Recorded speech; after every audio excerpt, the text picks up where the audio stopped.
먼저 이렇게 금요밤 기도회를 시작하게 해주신 하나님께 그 하나님의 경륜 앞에 감사드리며 찬양합니다. 또 코로나로 중단되었던 우리 수요 기도회가 금요밤 기도회로 재개되어서 교회가 함께 필요한 제목을 놓고 합심해서 기도할 수 있게 되니까 더욱더 감사를 드립니다. 우리 예배당에서 함께 기도하면 더 좋겠지만 사정이 있어서 온라인으로 함께 하시는 교우 여러분들에게도 하나님의 은혜가 함께 하시기를 축복합니다. 이 시간이 우리 모두에게 복 있는 시간 될 수 있기를 소망합니다. 여러분, 기도가 무엇입니까? 기도하러 이 자리에 왔는데 여러분, 기도가 무엇입니까? 우리는 배웠습니다. 기도는 하나님과의 대화라고 배웠어요. 하나님과 대화. 사람과 대화는 늘 하고 살지만은 하나님과 대화는 어떻게 할까? 하나님과 대화는 어떻게 할까? 고민할 필요가 없습니다. 왜냐하면은 하나님은 우리의 눈높이에 맞추어서 대화를 해주시는 분입니다. 그래서 내가 하나님의 눈높이에 맞추려고 그렇게 노력하기 이전에 하나님께서 내 눈높이에 맞춰서 그렇게 대화를 해주시기 때문에 전혀 어려워할 것 없어요. 특히 우리는 하나님을 아버지라 부릅니다. 그러니까 아버지께 이야기를 하듯이 대화를 하듯이 그렇게 하면 된다라는 것이에요. 물어볼 거 있으면은 물어보면 되고, 여쭈어볼 거 있으면 여쭈어보면 되는 거고, 요청할 것이 있으면 요청하면 되는 것이고, 또 감사할 거 있으면은 하나님 감사합니다라고 얘기하면 되는 거예요. 전혀 어려운 것 없습니다. 때로는 그냥 말없이 같이 있고 싶으면은 그냥 침묵 속에 곁에서 주님 곁에서 앉아 있기만 해도 그것이 기도가 되는 것입니다. 그리고 기도가 독백이 아니라 대화이기 때문에 우리가 내 말을 하나님께 알려드리는 것도 중요하지만은 하나님의 말씀을 내가 듣는 것도 있어야 이게 대화가 돼요. 나의 요구만 아뢰는 것은 독백입니다. 이거는 절반 기도예요. 그래서 하나님의 음성을 듣는 사람이 되어야 됩니다. 어떻게 그러면 하나님의 음성을 들을 수 있습니까? 기록된 성경 말씀을 묵상하면서 오늘 이렇게 기도하면서 우리 기도하기 전에 먼저 하나님의 말씀을 듣는 것처럼 주의 말씀에 귀를 기울이면은 하나님의 음성이 들립니다. 그 다음에 말씀을 묵상하면서 기도하다 보면은 내 마음속에 하나님께서 주시는 감동이 있어요. 하나님께서 나에게 위로하고 격려하고 또 나에게 이것 하라고 말씀해 주시는 그런 느낌이 있어요. 그것을 테스트하면서 주의 음성을 기울이는 것입니다. 또 때로는 기도를 끝내고 믿음의 사람들과 대화를 하면서 그들을 통해서 내가 듣지 못했던 하나님의 음성을 들을 때도 있어요. 그래서 이렇게 주의 음성을 듣는 것도 내 소원을 하나님께 아뢰는 만큼 주의 음성을 듣는 것도 우리가 기울여서 들을 때 그때 하나님과의 대화가 잘 이루어지는 기도가 됩니다. 저는 이번 금요밤 기도회를 통해서 바울이 어떻게 하나님과 대화를 했는지, 우리 사도 바울은 우리에게는 교회적 측면에서 볼 때는 여러 가지 대스승이에요. 대선배예요. 그래서 바울이 어떻게 하나님과 대화했는지 바울의 기도를 시리즈로 배워보려고 합니다. 그래서 제가 두 권의 책을 읽으면서 하나님, 바울의 기도가 알고 보니까 신약 성경에 너무 많이 있어요. 이 많은 기도를 하나하나 살펴보면서 저도 기도를 배우고 또 우리 성도들도 기도를 배웠으면 좋겠다 하는 간절한 마음이 생겼어요. 그래서 제가 설교 제목을 내 기도를 바꾸는 기도라고 정해봤어요. 내 기도를 바꾸는 기도. 왜냐하면은 바울의 기도를 읽어보니까 내 기도에서 바꿔야 될 부분도 많고 배워야 될 부분도 많아서 바울의 기도를 통해서 내 기도가 지금보다 더 나은 수준으로 더 좋은 기도로 더 좋은 대화로 나아갔으면 좋겠다 하는 것을 깨닫게 되었습니다. 그래서 오늘은 그 첫 번째로 우리가 이 금요밤 기도회를 하게 된 원인 중에 하나지요. 육체의 가시를 위한 기도입니다. 내 몸에, 내 육신, 내 몸에 가시가 있을 때 그때는 우리가 어떻게 기도해야 되냐? 어떻게 기도해야 되냐? 그것을 함께 오늘 배워보면서 기도하는 법을 배우도록 하겠습니다. 여러분, 오늘 말씀은 바울이 자신의 육체 안에, 몸 안에 있는 질병을 놓고, 그것도 만성 질병을 놓고 기도하면서 그 깨달은 바를 편지로 써서 고린도 교회에 보내서 내가 이렇게 기도했다.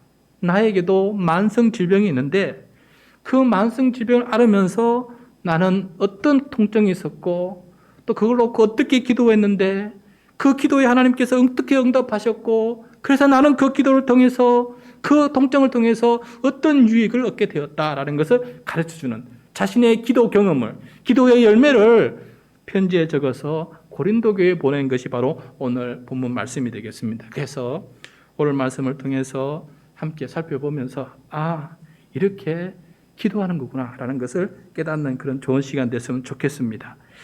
바울이 그럼 가진 육체의 이 만성 질병이 무엇이었을까? 우리 7절 말씀인데 우리 7절 말씀 다시 한번 같이 읽도록 하겠습니다. 시작.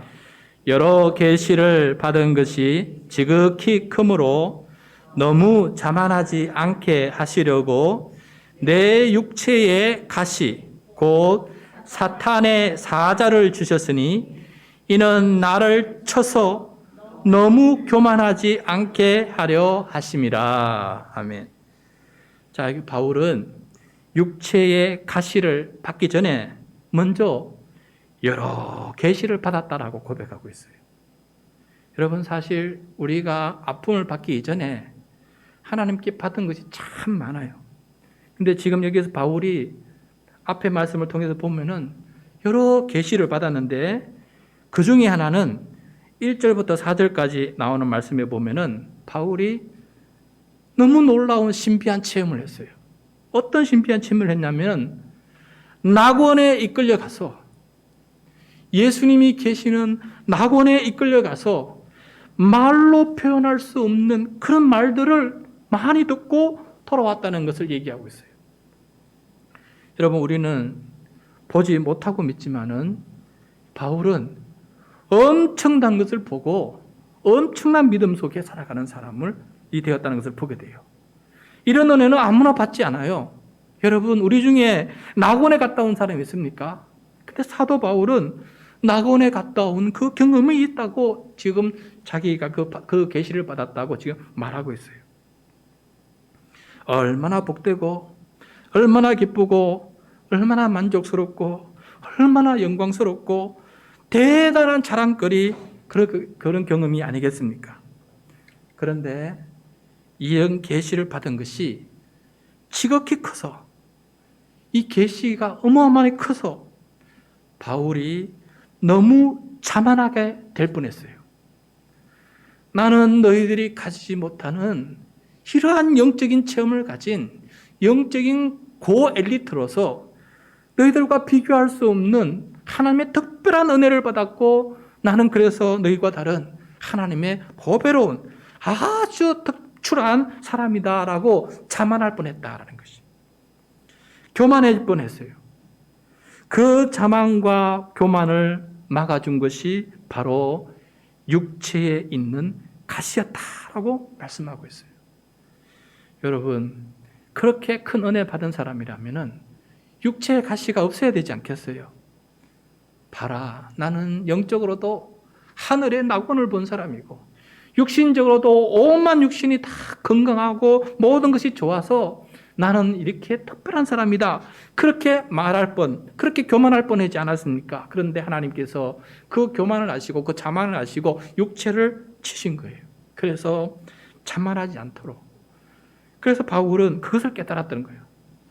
이 가시를 내 몸에 주신 하나님의 뜻은 바로 그 많은 엄청난 계시 앞에 내가 자만하지 않냐고, 내가 교만하지 않도록, 내 자리를 지킬 수 있도록, 내가 있어야 될 자리를 정확하게 자리를 지킬 수 있도록 하나님께서 나에게 그렇게 육체의 가시를 주셨다라는 것입니다.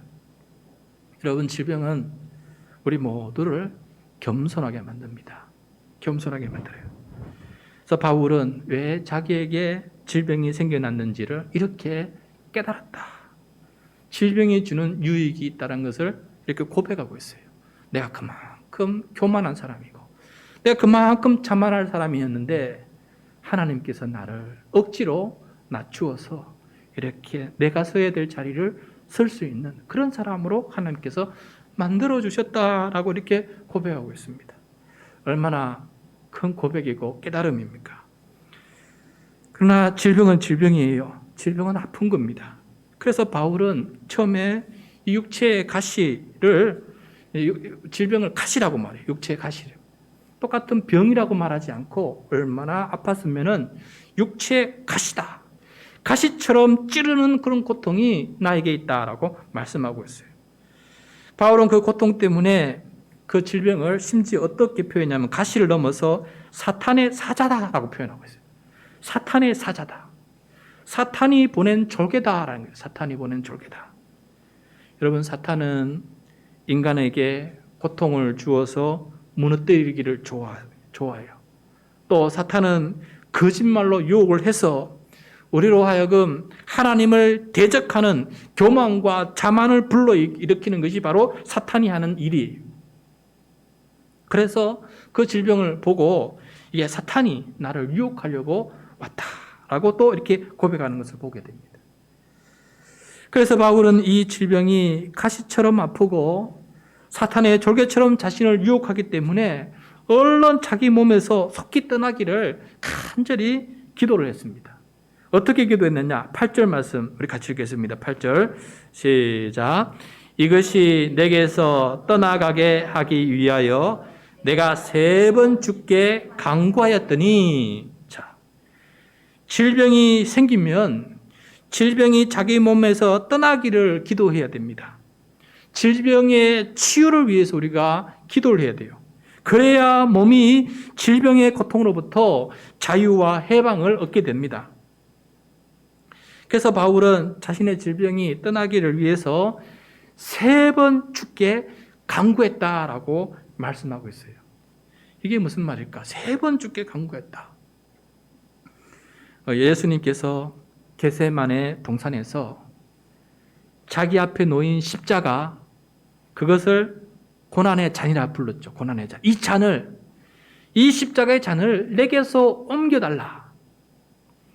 내가 져야 될 이 못자국을 내 몸에 박히지 않도록 이 고난의 잔을 옮겨달라고 몇 번 기도했습니까? 3번 기도했어요. 한 번 열심히 땀 흘려 기도했어요. 한참 기도하고 돌아와 보니까 제자들은 자고 있어요. 깨워놓고 같이 기도하지 않고 또 가셨어요. 또 한참을 기도하면서 주여 이 잔을 내게서 옮기옵소서. 나 힘들고 못하겠습니다. 한참을 기도하시다가 다시 와보니까 제자들이 또 자고 있어요. 깨워서 같이 기도하자 하고 또 혼자 가셔서 3번째로 주여 이 잔을 내게서 옮기옵소서라고 간절히 기도했더니 그때 예수님의 마음속에 하나님의 확신을 얻게 되었어요. 그리고 난 다음에 돌아와서는 졸고 있는 자들에게 됐다, 그만하고 일어나라, 가자 하면서 자신에게 맡겨진 인류 구원의 길을 당당하게 걸어가시는 예수님이 되셨어요.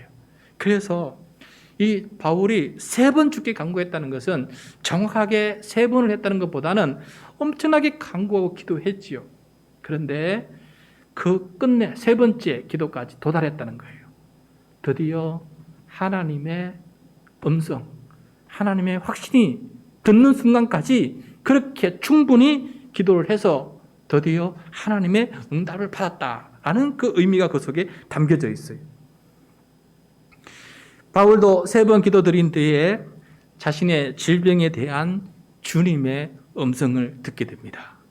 그 음성이 무엇인지 보겠습니다. 9절 말씀입니다. 9절 같이 읽겠습니다. 시작. 나에게 이르시기를 내 은혜가 내게 족하다. 이는 내 능력이 약한 데서 온전하여짐이라 하신지라. 그러므로 도리어 크게 기뻐함으로 나의 여러 약한 것들에 대하여 자랑하리니 이는 그리스도의 능력이 내게 머물게 하려 함이라. 아멘. 자, 주님께서 바울에게 뭐라고 말씀하셨습니까? 처음으로 내 은혜가 너에게 족하도다. 내 은혜가 내게 족하다. 여러분, 이게 무슨 말씀이에요? 내가 너의 기도에 이미 응답해 준 게 참 많다라는 뜻 아니겠어요? 그동안 내가 너에게 엄청난 것을 응답해 주었고 기도하지 않는 것도 보여주면서 내가 그렇게 너를 돌보았고 많은 은혜를 베풀었다. 그리고 이 말의 또 의미는 이것은 이번 너의 기도는 응답해 주지 않아도 너는 은혜 받을 만큼 받았고 그 은혜로 충분히 살아갈 수 있다 하는 그 의미가 그 속에 또 담겨져 있어요. 그리고 이 질병 치유를 위한 기도는 들어주지 않겠다라는 그런 의미도 그 속에 담겨져 있지만은 드디어 사도 바울이 이것을 통해 하나님께서 하시는 일, 하나님의 뜻, 주님의 뜻을 드디어 깨닫게 되었다라는 의미도 그 속에 담겨져 있습니다. 그것은 질병 때문에 바울을 약하게 하려는 것이 아니라 질병 때문에 오히려 바울을 더욱 강한 사람으로 만드시겠다 하는 하나님의 뜻이 그 속에 담겨져 있다는 것을 깨닫게 되었어요. 그래서 주님은 계속해서 말씀하십니다. 내 능력이 약한 데서 온전하여집니다. 내 능력이 약한 데서 온전해진다라고 말씀해 주고 있어요. 계속 어려운 말씀이에요. 쉽게 이해되지 않는 말씀인데 주님의 능력은 강한 사람, 즉 너무 자만하는 사람에게는 주님의 능력이 나타나지 않는다는 거예요. 자기 자신을 신뢰하기 때문에 그렇습니다. 자기 계획이 있기 때문에 그렇습니다. 자기가 이렇게 하면 다 될 것이라 생각하기 때문에 그렇습니다. 그래서 그런 사람에게 하나님의 능력이 나타날 일이 아무것도 없습니다. 주님의 능력은 오히려 약하고 겸손한 사람에게 크게 나타난다라는 것을 말씀해 주는 것이에요. 주님을 의지하고 신뢰하는 믿음이 더욱 크기 때문에 하나님께서 하시는 일을 보고자 하는 갈망이 너무 크기 때문에 그 믿음 속에서 주님께서 크게 역사하고 계신다라는 것을 말씀해 주고 있습니다. 바울은 이 말씀을 깨달았습니다. 그리고 이것을 깨닫고 달라졌습니다. 달라졌어요. 그래서 더 이상 이 질병 치유를 위해서 기도하지 않게 되었어요. 오히려 그 질병이 있음을 크게 기뻐하게 되었다. 크게 기뻐하게 되었다. 이 질병뿐만 아니라 여러 약한 것들까지 다 자랑하는 사람이 되어버렸어요. 자신의 약한 것들을 슬퍼하는 것이 아니라 기뻐하고 그것을 숨기는 것이 아니라 오히려 내놓고 자랑하는 사람이 되어버렸다는 것입니다. 이유는 단 한 가지예요. 그리스도의 능력이 자신 안에 계속 머물러 있고 그리스도의 능력이 나타나기를 바라는 마음이 간절했기 때문에 그렇게 나아가는 것을 보게 됩니다. 바울은 자신이 약할 때 강하게 체험하는 이 그리스도의 능력을 알게 되었습니다. 그래서 이렇게 고백해요. 10절 말씀. 10절 말씀 같이 읽겠습니다. 시작. 그러므로 내가 그리스도를 위하여 약한 것들과 능력과 궁핍과 박해와 공고를 기뻐하노니 이는 내가 약한 그때의 강함이라. 아멘. 바울은 자신을 위해서가 아니라 그리스도를 위해서 질병과 같은 이 약한 것들도 지니게 되고 능력을 당하게 되기도 하고 궁핍한 데 처하게 되기도 하고 박해를 받게 되기도 하고 능력을 받게 되기도 하고 그런데 주님의 말씀을 듣고 보니 이 약한 것들을 곰곰이 생각해 보니 이 약함들 속에서 주님께서 내 안에서 너무 큰 일을 행하셨다라는 것을 깨닫게 되고 고백하게 되었다는 것이에요. 한 가지 예로 여러분 우리가 얼마 전에 우리가 데살로니가 전후서를 묵상하게 되었는데 바울과 데살로니가 성도들의 여러분 모습을 한번 떠올려 보십시오. 바울의 일행은 빌립보에서 박해와 능욕을 받으면서 빌립보 교회를 세우고 그 다음 지역 데살로니가로 갔어요. 데살로니가를 갔더니 빌립보에서 박해하던 그 유대인들이 쫓아와서 데살로니가에서 더 크게 박해와 능력을 베푸는 거예요. 바울이 하도 기가 막혀서 박해 때문에 더 이상 거기에 있을 수 없어서 급하게 개척하다 말고 그곳을 떠나야 했습니다. 그런데 바울과 이 실라와 이 디모데 일행이 그 고난 속에서도, 그 박해 속에서도 자신의 목숨을 걸고 이 복음을 전하는 모습을 보고 데살로니가 교인들은 이 사람들이 전하는 복음은 목숨과 바꾸는 복음이구나. 이 사람들은 목숨을 걸고 저렇게 전하는 거 보니 가짜가 아니구나. 저들의 그 열정과 확신 속에서 전하는 그 복음을 가슴속에 깊이 받아들이게 되었어요.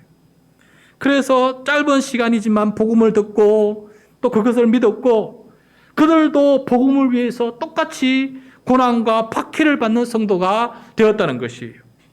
그래서 데살로니가 교회의 성도들 사이에 사랑의 수고가 나오고 믿음의 역사가 일어나고 소망의 인내가 특출해서 그들이 본이 되어서 그 아가야 지방 여러 교회들에게 칭찬거리가 되고 본이 될 정도로 하나님께서 그렇게 역사해 주셨다는 것이에요. 여러분 생각해 보십시오. 박해 때문에 그 약함 때문에 얼마 있지도 않았지만은 오히려 하나님은 더 큰 역사를 베푸셔서 그 데살로니가 교회를 하나님께서 든든히 세워나가시는, 바울은 아무것도 하는 것이 없고 짧은 시간반에 한 것밖에 없지만은 오히려 하나님께서는 그 짧은 고난과 박해지만은 아주 약한 복음 전파였지만 오히려 하나님께서 더 큰 역사를 베푸셔서 데살로니가 전서 후서를 읽어보면은 이 데살로니가 교인들이 왜 이렇게 놀라운 사람들이냐라고 칭찬하는 구절구절이 계속해서 나오지 않습니까? 바울은 자신의 약함을 압도하는 이 하나님의 능력을 경험하였습니다.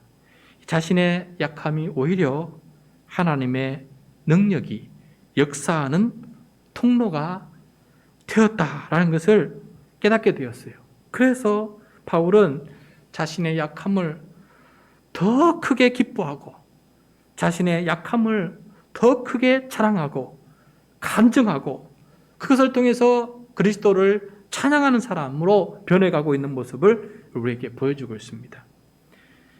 가시와 같이 통증을 주는 만성 이 질병이지만은 그것이 늘 불편하고 힘들지만은 이것을 이기는, 이것을 압도하는 더 큰 은혜를 경험하면서 하나님 앞에 이거는 아무것도 아닙니다라는 말을 하면서 하나님께 영광 돌리는 이 바울의 모습을 보게 됩니다.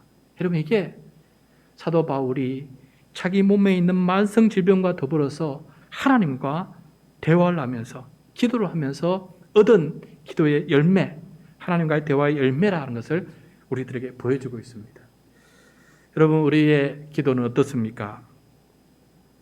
오늘 우리가 금요 밤 기도회를 재개하는 것도 마찬가지가 아닐까 생각이 듭니다.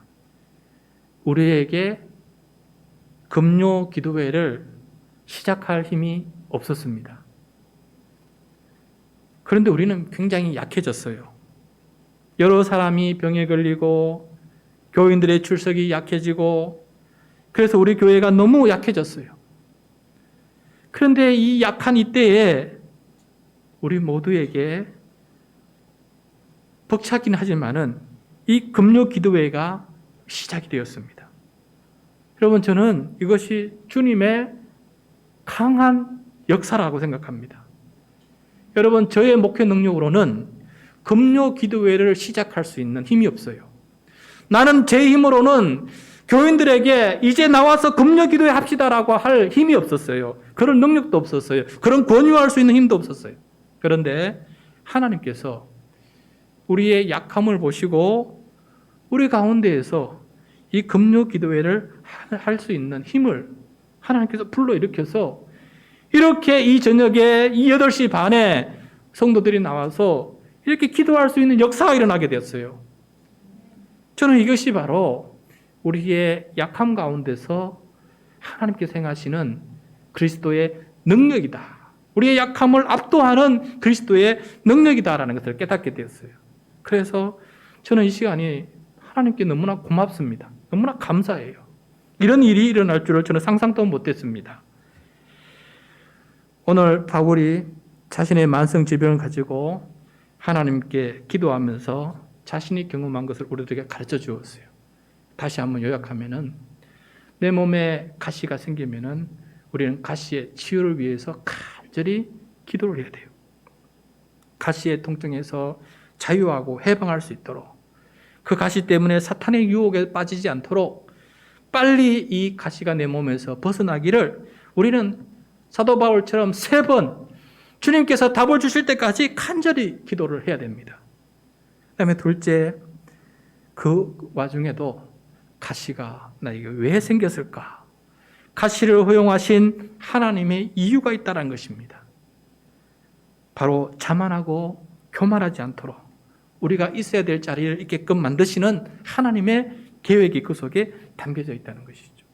그다음에 마지막 세 번째로 가시의 치유를 구해도 하나님께서 응답하지 않으실 때는 이 가시를 압도하는 주님의 능력을 힘입어서 살아야 된다는 것입니다. 가시를 압도할 수 있는, 우리가 약해도 이 약한 가운데서 역사하시는 하나님의 강함을 우리가 깨닫고 그 강함 속에서 주님을 찬양하며 주님의 역사를 찬양하며 살아갈 수 있는 사람이 되라라는 것을 가르쳐주고 있습니다. 오늘 사도 바울의 이 기도 모습을 잘 본받아서 우리도 육체의 가시를 놓고 기도할 때마다 이 사도 바울의 기도를 기억하면서 하나님과 깊은 대화 속에 들어갈 수 있는 우리 모두가 될 수 있기를 간절히 소원합니다.